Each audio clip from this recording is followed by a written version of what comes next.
Welcome back to the program. I am joined now to talk about the Las Vegas shootings and the national gun debate that has ensued since then with Representative Michael John Gray of Augusta, Arkansas. He's also the party chairman for the Democratic Party of Arkansas. And from our Northwest Arkansas offices, we have Representative Charlie Collins, Republican of Fayetteville. Thank you both for being with us today. Charlie, I want to start with you first. Let's start with the Las Vegas reaction. How do you think this is going to change the approach to security at events? Are we kind of in a moment here where we had kind of a shoe bomber on an airplane? Do you think this is going to end up with a kind of a radical overhaul of security at events like this? Roby, I do believe that whenever you have a tragedy like this that has so many elements that are different than a lot of these mass shootings in the past, as well as the just tragic significance of this, it's almost as if this crazy killer decided he was out to set a record and murder more than the last record, which I think was achieved last year with 49 dead in Orlando, and it's just sick. But I do believe it will have some impacts. For example, it wouldn't surprise me if hotels start looking at some of the things that are being done in the Middle East with regard to metal detectors, so that when you're bringing weapons into a hotel, there'll be some knowledge of it in advance, as opposed to the way it was done and the way this killer was able to get into the hotel without anybody being aware of what he'd done or how he'd done it. Representative Gray, what do you think? Will we see some massive security reforms as a result of this? I think you have to. I mean, you hate to, Representative Collins referenced how they do it in the Middle East. You hate to think that that's where we are now, but, you know, and I think some of those measures have probably been wanted to put in place, but we've had the argument, seen the privacy of gun owners and not pushing that a little bit. So we'll really see if the security measures that are reasonable can get implemented past the lobby of some that have always said, look, this is our right and our privacy and we should have it protected. I want to stay with Representative Gray here, and let's talk about, there has been a lot of conversation about there should be some changes to gun laws as a result of this and previous mass shootings. This is not the first one. It just happens to be the most horrific. Do you think the time is right to see some changes in gun laws? What might you propose? So yes, but the time has been right. Before this shooting, this time has been right for a long time. Anytime you have such a tragic event, and I think that all of us would be remiss if we didn't say that hearts and thoughts still go out to people that are suffering and that will suffer for the rest of their lives for being part of this event. But yeah, the time's always right. You've seen the pushback of it's too early to talk about it. We're still grieving from this tragedy, but there are people still grieving from tragedies every day due to some kind of violence and firearms. Yeah, we've got to talk about it. We've got to talk about it reasonably. We've got to look at what real solutions. Are there any solutions that will ultimately stop a crazy terrorist with a gun out to set a record? We would hope so, but you don't know. Would any solutions proposed today have prevented Las Vegas? One will never know, but to take reasonable measures to look at, we've seen the general public's, I think 80+% in favor of universal background checks, real looks at the statistics between people that have history of domestic violence and that lead to firearm violence. I think looking at some of those reforms, we always talk about mental health, just it's time to have that conversation. And if there is any good conversation to come out of this, it'll be it's time to put the partisan, the special interest, all of that aside and be able to filter this to the reasonable conversation without people worrying about election. Yeah, Representative Collins, what do you think? Is it time to review some gun safety measures as the ones that Representative Gray has mentioned? It's always time to review ways to keep the public safe, and I agree wholeheartedly with my colleague that the grief is that period is going to continue to go on, and for some it will go on for the rest of their lives. I can't imagine those poor moms and dads that lost a child to this crazy murderer. But I would submit, Roby, that in Arkansas we've actually been leaders on this issue in terms of looking for ways that we can help keep the public safe. I'd point to 3 things we did, one of which was expand the concealed carry ability into sensitive areas. So these crazy killers, when they're plotting and planning, will know that they could be interdicted and won't be in control of the situation. I think that'll help deter some of them. Another thing we did in the Arkansas legislature was protect security plans in sensitive areas. I think I passed the first permanent exemption from FOI, and that was the water security plans back in 2011. But prior to then, we only had temporary protection for those security plans. I think in this past legislative session, there were a couple other security plans that were FOI-able that would give a crazy nut like this guy ability to figure out where are the police going to be, what other defenses are in place to protect civilians so that he could try to subvert those defenses. So those are always very hard decisions, but those are two examples. The last one is we need criminals to understand that if you're going to murder our loved ones, you're going to suffer the death penalty. And Governor Hutchinson has put that back in motion in Arkansas, and I think that's a helpful step as well. What the NRA has come out and said that they're supportive of maybe reviewing bump locks and how that situation can work there too. Representative Gray, is that an area where you think there might be some common ground? And Representative Collins, I want to hear your take on that too after Representative Gray. I think there absolutely should be some common ground. Once again, with the NRA gun groups on either side should step back and look at what's unreasonable here. Where are we? Banning bump stocks, holding manufacturers accountable if they knowingly manufacture guns that can be modified with the nail file in the backseat of your car, that we can be reasonable about this. The problem is will the NRA, when it comes down to it, will they get out of the way and support reasonable measures, or will they advocate against any legislator that steps out there on the national level or state level and says it's time for reasonable measures? And so far, they haven't done that. Representative Collins, I think I said bump locks, by the way. I meant bump stocks there. Thanks for the correction on that. What do you think? Do you support that? Do you think that's a good review? Yeah. So for me, the criterion for making decisions about these things is public safety, protecting innocent lives. And when I believe the NRA supports my position, I'm appreciative of that.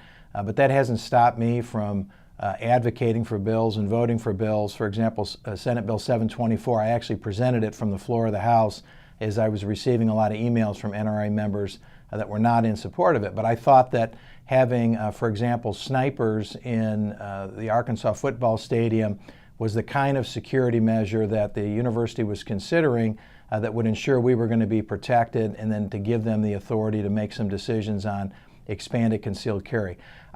I must admit, I've learned a lot about these bump stocks since this tragic event.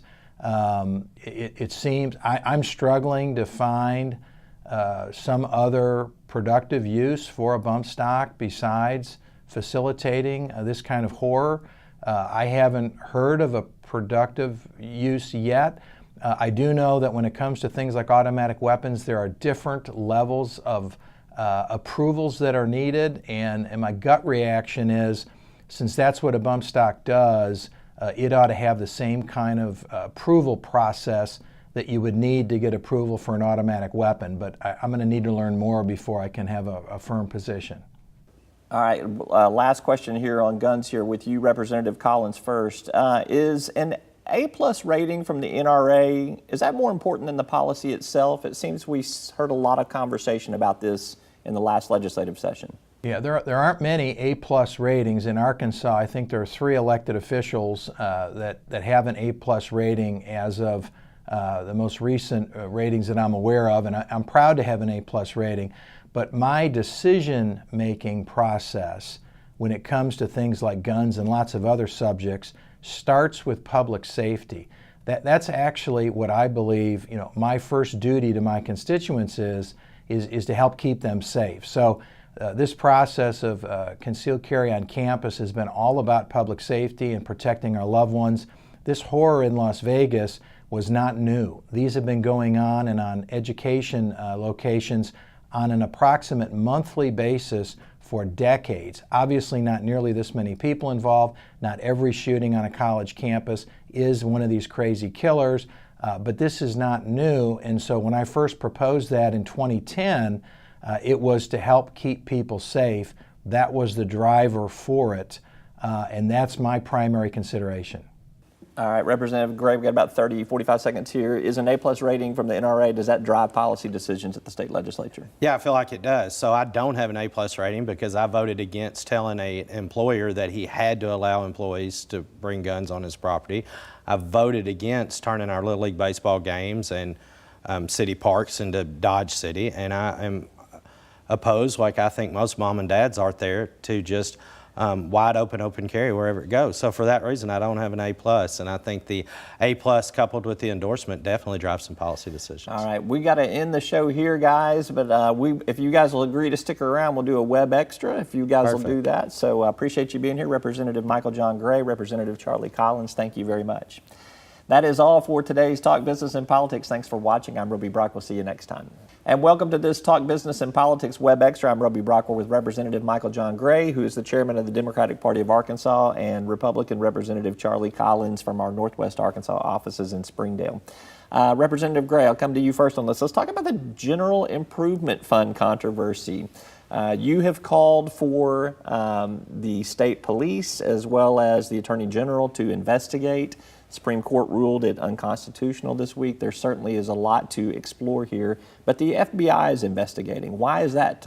Why is the Attorney General or the state police needed if the FBI is already on this case? So, Roby, you and I both know the FBI has been on this case for the last however. It feels like my lifetime, but yeah, I think it's about 3 years. Right. So. and we know that's how they operate, but we don't know where they are. I mean, just this week we saw that what looks like a shell company was created to funnel $40,000 into research that there's no proof that was ever done. Is that subject of the FBI investigation? I think this is Arkansas.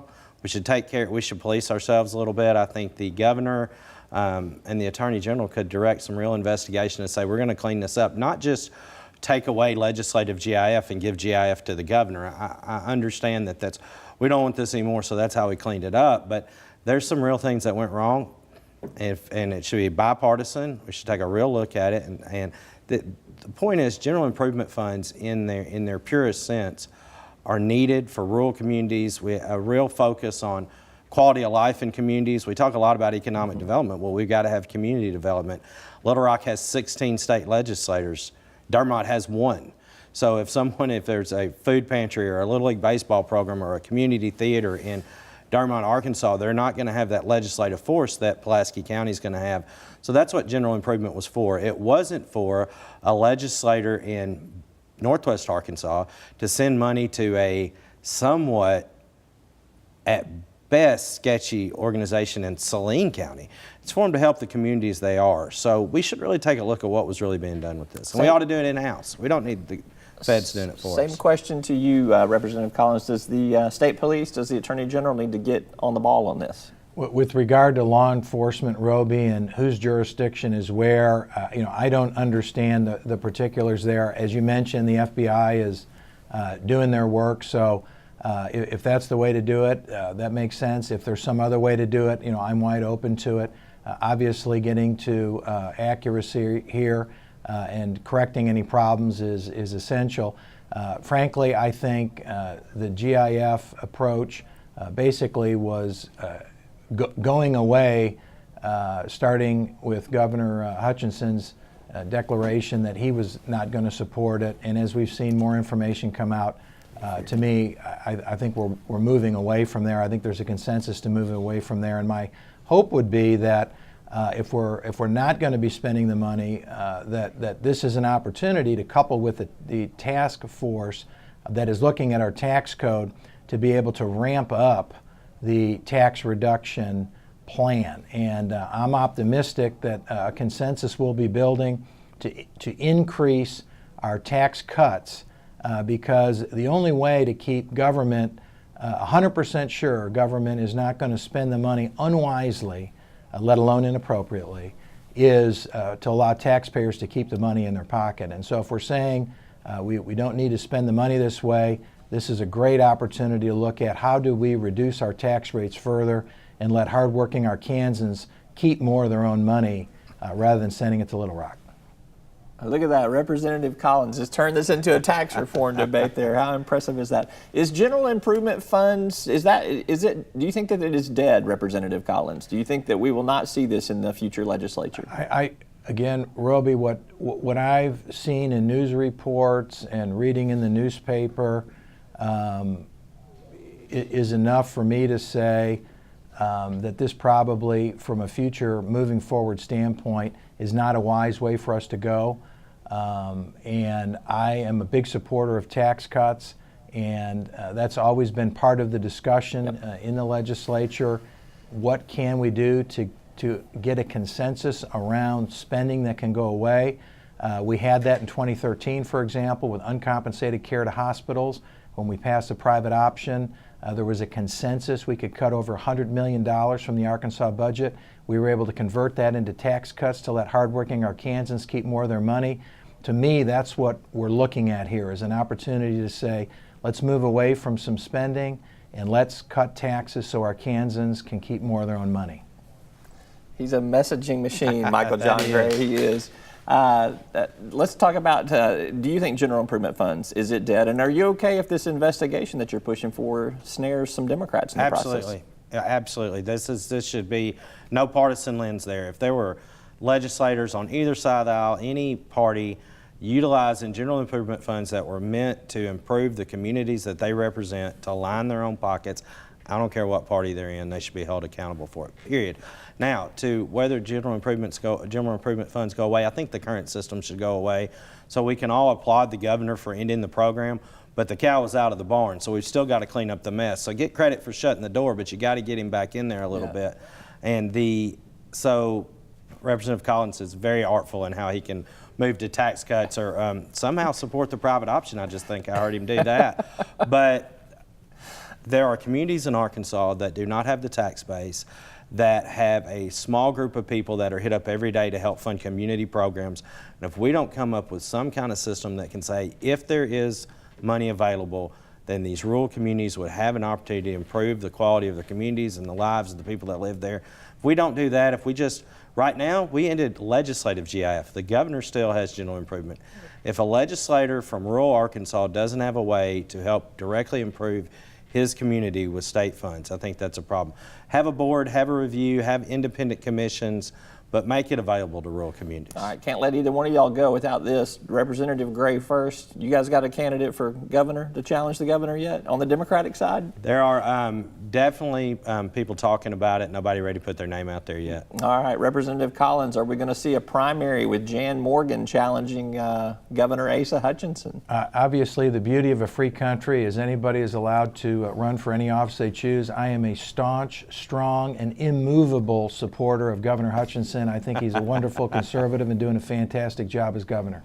Representative Collins, I'm disappointed you didn't work tax cuts or the private option into that answer there, but I'm going to cut you some slack on this one because you did it earlier. Thank you so much for your time, Representative Collins, Representative Gray. Thanks to both of you for being with us. Thank you.